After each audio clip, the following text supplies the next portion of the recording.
આજે બપોરે 12 વાગ્યા સુધીમાં મુલાકાત તો નહીં કરાવવામાં આવે, પણ શા માટે નહીં કરવામાં આવે એ લખીને આપવાની પણ ના પાડે છે. મૌખિક કારણ શું આપી રહ્યા? આટલી હદે તાનાશાહી ગુજરાતની અંદર થઈ છે કે એક તરફ ખેડૂતોના મુદ્દા ઉપર લડાઈ લડતા નિર્દોષ ખેડૂતોને માર માર્યો, બીજું એમની ઉપર FIR કરી, ત્રીજું એમને જેલમાં પૂર્યા, અને ચોથો અત્યાચાર કે કોઈ આગેવાન જ્યારે આ ખેડૂતોને મળવા જેલમાં જવા માગે છે તો આગેવાનને પણ રોકવામાં આવે છે.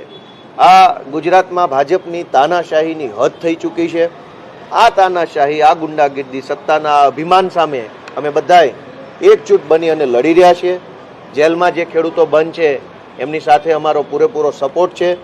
જે ખેડૂતો જેલમાંથી છૂટ્યા છે એમને ગઈકાલે જ અરવિંદ કેજરીવાલજી રૂબરૂ મળ્યા, એમના પરિવારજનોને મળ્યા, એમની હિંમતને બિરદાવી અને આશ્વાસન આપ્યું છે. પણ ફરી એ જ સવાલ કે જેલ તંત્ર કોના ઇશારે અથવા ભાજપના કયા નેતાના પેટમાં તેલ રેડાય છે કે અરવિંદ કેજરીવાલ ગુજરાતના ખેડૂતો ન મળવા જોઈએ?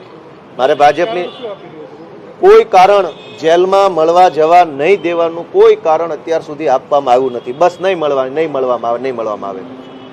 અમે એમ પૂછીએ છીએ કે ગુજરાતના ખેડૂતોને અરવિંદ કેજરીવાલ મળે એમાં ખોટું શું છે? અને હું તો ત્યાં સુધી કહીશ કે જો અરવિંદ કેજરીવાલને ખેડૂતોને મળવા ન દેવા હોય તો ભાજપના નેતા જઈ અને ખેડૂતોના હાલચાલ પૂછી આવે જેલમાં. તમારે ભાજપના નેતાઓએ ખેડૂતોને મારવો છે, જેલમાં પૂરવા છે, મળવું નથી. અને જે માણસ અરવિંદ કેજરીવાલ ખેડૂતોના હામી બનવા માટે થઈને અહીંયા છેક આવ્યા છે એને મળતા રોકવામાં આવે છે એ દુર્ભાગ્યપૂર્ણ બાબત છે.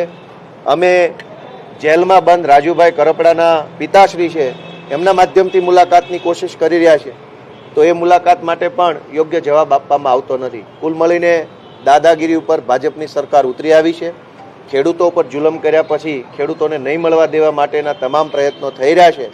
ત્યારે અમારી એટલી જ વિનંતી છે કે ગુજરાતભરના લોકો ભાજપની આ દાદાગીરી, આ તાનાશાહી અને સત્તાના અહંકારને ઓળખે અને ગુજરાતના ખેડૂતો પોતે જાગૃત બની અને આગળ આવે.